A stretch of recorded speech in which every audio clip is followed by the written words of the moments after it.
जी हाँ, स्वागत है आप सभी का HL तिर्की जीके चैनल पर। स्वस्थ रहिए, व्यस्त रहिए और मस्त रहिए। इसके अलावा कुछ ना कुछ करते रहिए, कुछ अपने लिए तो कुछ अपनों के लिए। जी हाँ, हम चर्चा करेंगे विशेषण से संबंधित महत्वपूर्ण और परीक्षा उपयोगी प्रश्नों पर। जी हाँ, इसके पिछले वीडियो में हमने विशेषण की परिभाषा, विशेष, प्रविशेषण, विधेय विशेषण, उद्देश्य विशेषण, इन तमाम महत्वपूर्ण प्रश्नों पर हम चर्चा कर चुके हैं। अगर वो वाला वीडियो आपने मिस किया है तो आप HL तिर्की जीके चैनल पर जा करके वो वीडियो आप देख सकते हैं। अब देखिए विशेषण। विशेषण कितने प्रकार के होते हैं? देखिए विशेषण 4 प्रकार के होते हैं, है ना। उसके पहले परिभाषा एक बार फिर सुन लीजिए। संज्ञा अथवा सर्वनाम की विशेषता बताने वाले शब्द को विशेषण कहते हैं। ये तो हो गई पहली परिभाषा। दूसरा परिभाषा ये था, विशेष की विशेषता बताने वाले शब्द को भी विशेषण कहते हैं। तीसरी परिभाषा ये भी बनेगी, विकारी शब्द की विशेषता बताने वाले शब्द को भी विशेषण कहते हैं। तो इतने तरीके से परिभाषा बन रहा है यहाँ पर। विशेषण कितने प्रकार के होते हैं? विशेषण 4 प्रकार के होते हैं। अगर ये पूछ लिया जाए व्यवहारिक दृष्टि से विशेषण कितने प्रकार के होते हैं, तब भी बताइएगा 4 प्रकार के होते हैं। कौन कौन से होते हैं, आइए उसको देखिए। पहला है गुणवाचक विशेषण। गुणवाचक विशेषण किसे कहते हैं? देखिए, जिन विशेषणों से वस्तुओं के गुण, दोष, रंग, आकार, अवस्था, रूप आदि का बोध होता है, उसे गुणवाचक विशेषण कहते हैं। जैसे भला, बुरा, दुष्ट, नीच, पापी, लाल, पीला, नीला, हरा, लंबा, चौड़ा, तिकोना, दुबला, पतला, सुंदर, काला, ये सभी किसके अंतर्गत आएंगे? गुणवाचक विशेषण के अंतर्गत आएंगे, है ना। और गुणवाचक विशेषण कई प्रकार के होते हैं, जैसे कि भावबोधक विशेषण। भावबोधक विशेषण किसे कहेंगे? जो भाव की विशेषता बताता हो, जैसे अच्छा, भला, बुरा। जैसे राम अच्छा लड़का है, इस वाक्य में अच्छा किस प्रकार का विशेषण है? तो अच्छा गुणवाचक विशेषण के अंतर्गत आएगा। अब देखिएगा दूसरा, काल बोधक विशेषण किसे कहते हैं? जो काल यानी समय के एक भाग की विशेषता बताता हो, उसे गुणवाचक विशेषण कहते हैं। जैसे अगला, पिछला, नया, पुराना। नेक्स्ट पॉइंट देखिएगा तीसरा, आकार बोधक विशेषण किसे कहते हैं? जो आकार की विशेषता बताए, जैसे लंबा, ऊंचा, नीचा, चौड़ा, तिकोना, है ना, इस तरीके से।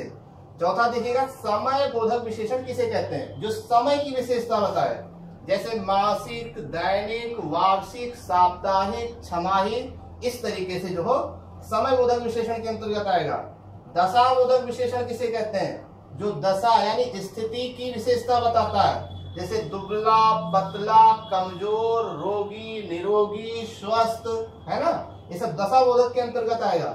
रंग बोधक विशेषण, जो रंग की विशेषता बताए, है ना, लाल, पीला, नारंगी, हरा, ऐसे तमाम रंग हैं। स्थान बोधक विशेषण किसे कहते हैं? जो स्थान की विशेषता बताता हो, जैसे पंजाबी, शहरी, ग्रामीण, राजस्थानी, गुजराती, मराठी, ये सब आ जाएगा स्थान बोधक के अंतर्गत। अब बात करते हैं संख्यावाचक विशेषण किसे कहते हैं। जी हाँ, संख्यावाचक विशेषण किसे कहते हैं, इसको जानिए। देखिए, जिससे वस्तुओं, है ना, जिससे वस्तुओं की संख्या का बोध हो, उसे कहते हैं संख्यावाचक विशेषण। संख्यावाचक विशेषण 5 प्रकार के होते हैं। संख्यावाचक विशेषण कितने प्रकार के होते हैं? 5 प्रकार के। पहला कौन सा होगा? गणना बोधक विशेषण।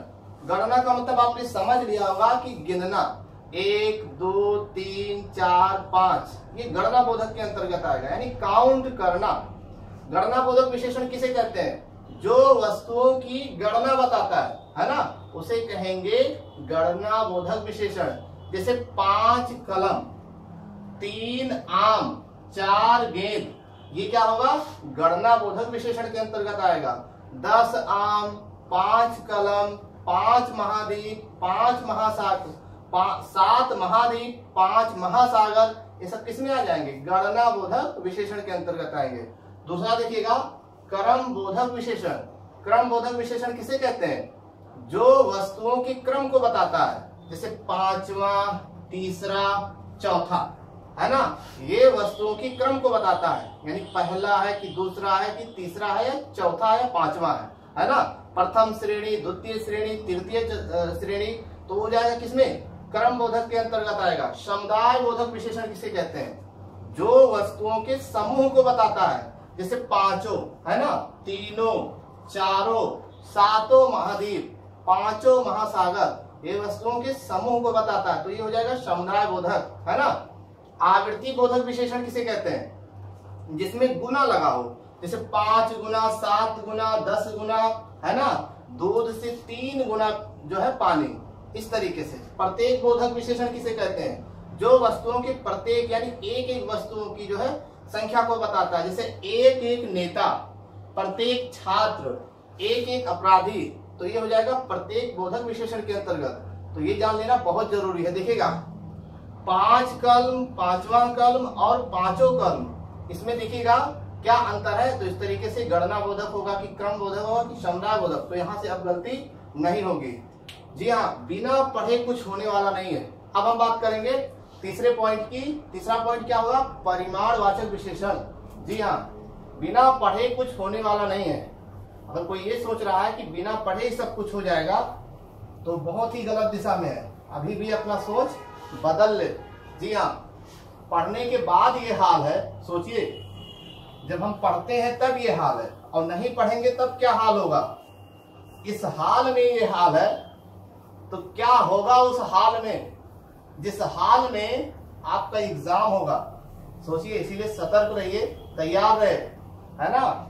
ऐसे ही पढ़ते रहिए, पढ़ते रहेंगे तो कभी भी कुछ भी हो सकता है, और नहीं पढ़ेंगे तो फिर क्या हो सकता है मुझे नहीं पता। पढ़ते रहेंगे तो कभी भी कुछ भी हो सकता है। ऐसे पढ़ते पढ़ते सबकी हो जाती है, क्या हो जाती है, सिलेक्शन। एक दिन आपका भी होगा, क्या होगा, सिलेक्शन होगा। कुछ लोग का पहले हो जाता है और कुछ लोगों का बाद में होता है, लेकिन होता सबका है। क्या होता है, सिलेक्शन होता है। तो पढ़ते रहिए। अब हम बात करते हैं नेक्स्ट पॉइंट की। जी हाँ, परिमाणवाचक विशेषण किसे कहते हैं, तीसरा।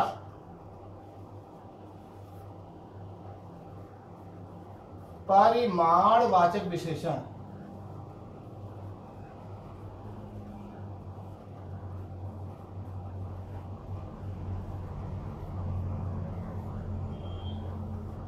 जी हाँ, देखिएगा परिमाणवाचक विशेषण किसे कहते हैं, जो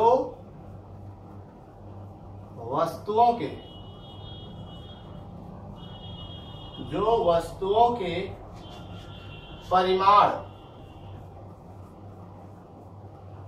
परिमाण यानी कि माप तौल, जो वस्तुओं के परिमाण यानी माप तौल का बोध कराता है, उसे क्या कहेंगे, परिमाणवाचक विशेषण। जैसे थोड़ा, ज्यादा, कम, अधिक, 2 लीटर पानी, 4 लीटर दूध, 3 लीटर घी, है ना, या 2 मीटर कपड़ा, तो ये सब किसमें आ जाएगा, जो वस्तुओं के परिमाण का बोध कराता है, वो भी माप तौल से संबंधित होती है, वो परिमाणवाचक विशेषण के अंतर्गत आएगा। और जो परिमाणवाचक विशेषण होता है वो होता है 2 प्रकार का, है ना। पहला है निश्चित परिमाणवाचक विशेषण, ये बहुत ही आसान है, निश्चित परिमाणवाचक विशेषण। निश्चित परिमाणवाचक विशेषण किसे कहते हैं, जो वस्तुओं के, तो भी एक बार देख लीजिए, जो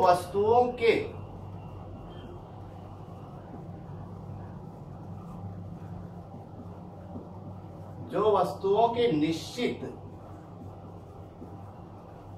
परिमाण का यानी माप तौल का बोध कराता है।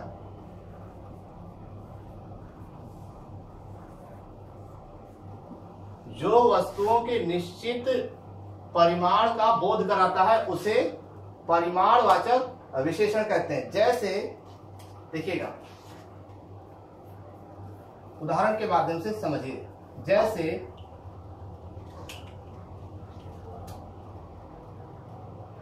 2 किलो चीनी, 2 किलो चीनी, इस वाक्य में निश्चित परिमाणवाचक विशेषण की पहचान करें। कितनी चीनी है? 2 किलो। यानी जो चीनी का जो परिमाण है, माप तोलो कितना है? माप तोलो 2 किलो चीनी है। एक और उदाहरण देखिएगा, जैसे कि 5 लीटर दूध। कितना दूध? 5 लीटर। तो ये जो 5 लीटर है, 5, ये निश्चित परिमाण का बोध कराता है ना। अगर यहां पर ये कह दिया जाए, एक और उदाहरण देखिएगा, 2 मीटर कपड़ा, 2 मीटर कपड़ा, इस वाक्य में परिमाणवाचक विशेषण की पहचान करें। तो इसमें जो 2 मीटर है, ठीक है ना, ये निश्चित परिमाण का बोध कराता है। जो कपड़ा है उसका जो निश्चित आकार है, जो माप है, वो कितना है? 2 मीटर है। तो इस वाक्य में देखिएगा ये निश्चितता को दर्शा रहा है। लेकिन अगर इसको हटा दिया जाए, मीटर हटा दिया जाए, खाली अगर ये लिख दिया जाए कि 2 कपड़ा, तो ये आपका संख्यावाचक विशेषण में चला जाएगा, यानी गणना बोधक विशेषण में चला जाएगा। लेकिन अगर यहाँ पर मीटर है, लीटर है ना, ग्राम है, किलोग्राम है, तो वो आ जाएगा निश्चित परिमाणवाचक विशेषण के अंतर्गत। अब हम बात करेंगे अनिश्चित परिमाणवाचक विशेषण किसे कहते हैं। अनिश्चित परिमाणवाचक विशेषण किसे कहते हैं? दूसरा देखिए,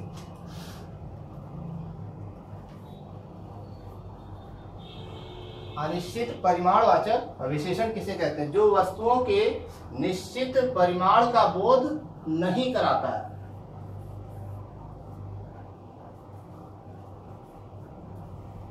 है ना, जो वस्तुओं के निश्चित परिमाण का बोध नहीं कराता है। जैसे बहुत ही आसान है, जैसे थोड़ा दूध, थोड़ा दूध, कितना दूध? थोड़ा दूध, है ना। थोड़ा में कितना होगा ये नहीं क्लियर हो पा रहा कि कितना माप है, 1 लीटर है, 2 लीटर है, कितना ही क्लियर नहीं हो पा रहा, ठीक है। तो थोड़ा अनिश्चित में आएगा, थोड़ा, बहुत, कम, ज्यादा, तो इस तरीके से। अब बहुत क्या? बहुत पानी, कम पैसा, कुछ भी कर दीजिए यहां पर, है ना। ज्यादा पढ़ाई, कितना पढ़ाई? ज्यादा, ज्यादा, कम, बहुत, थोड़ा, है ना, अधिक। तो ये अनिश्चित परिमाणवाचक को दर्शा रहा है। अब हम बात करेंगे चौथे विशेषण की। जी हाँ, चौथा विशेषण कौन सा है?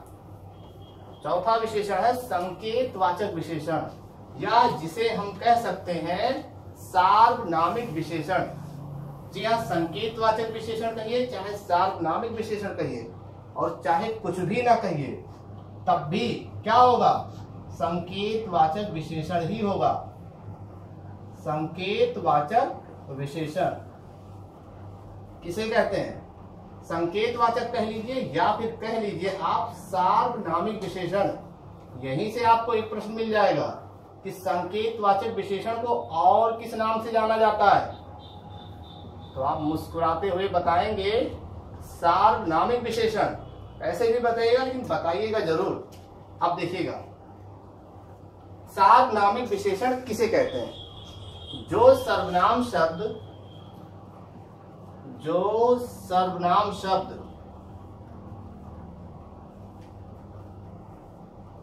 सार्वनामिक विशेषण किसे कहते हैं? जो सर्वनाम शब्द विशेषण की भांति,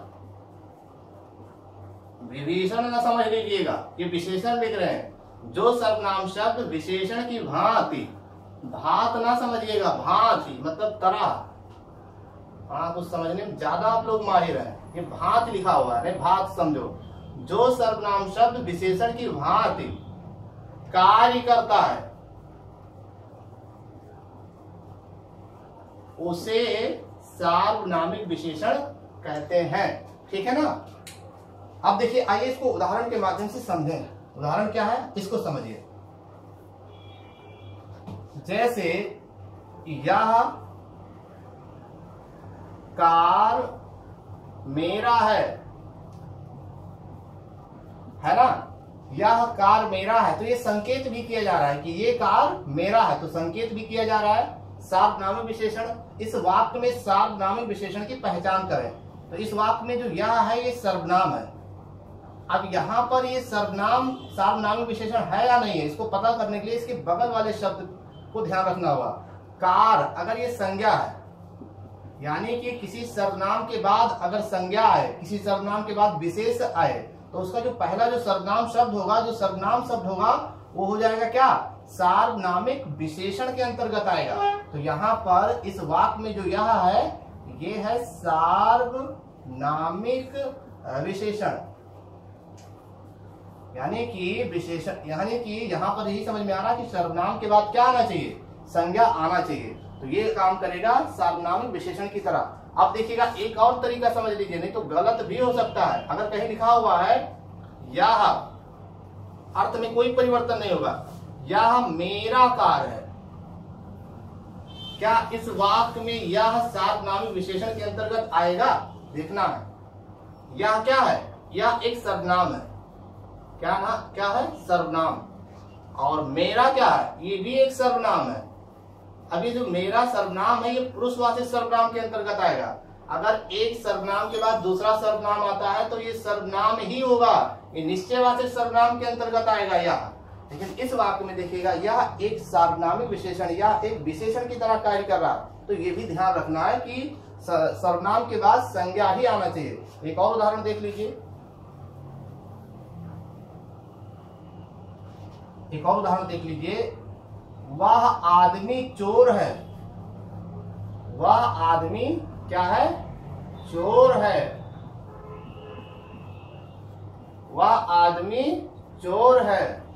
अब देखिएगा इस वाक्य में वह सर्वनाम है या सार्वनामिक विशेषण, इसको जानने के लिए आपको करना क्या होगा, वह क्या है, आदमी क्या है। देखिए सर्वनाम और सर्वनाम के तुरंत बाद क्या है, संज्ञा है, यानी कि ये आदमी क्या है, संज्ञा है, यानी विशेष है। तो यहाँ पर इस वाक्य में वह भी क्या होगा, सार्वनामिक विशेषण होगा। अब इसके अलावा और भी परीक्षा में कोई प्रश्न पूछा जाएगा इस तरीके से, तो आप समझ के कर सकते हैं, है ना। आदमी क्या है, ये संज्ञा, संज्ञा ही क्या है, विशेष है, विशेष ही क्या होता है, विकारी होता है। तो यहाँ पर वह क्या है, सार्वनामिक विशेषण है। तो इस तरीके से विशेषण से संबंधित महत्वपूर्ण प्रश्नों को आप सॉल्व कर सकते हैं। इसके अलावा हिंदी से संबंधित और भी महत्वपूर्ण टॉपिक देखना है तो आप HAL ट्रिकी जीके चैनल पर जा करके वहां से हिंदी वर्णमाला, संज्ञा, सर्वनाम, कारक, छंद, अलंकार, रस, उपसर्ग, प्रत्यय, पर्यायवाची, वाक्यांश के लिए एक शब्द और हिंदी साहित्य से संबंधित महत्वपूर्ण प्रश्नों पर विस्तृत चर्चा किया गया है। हमारे वीडियोस को देखने के लिए आपको बहुत बहुत धन्यवाद।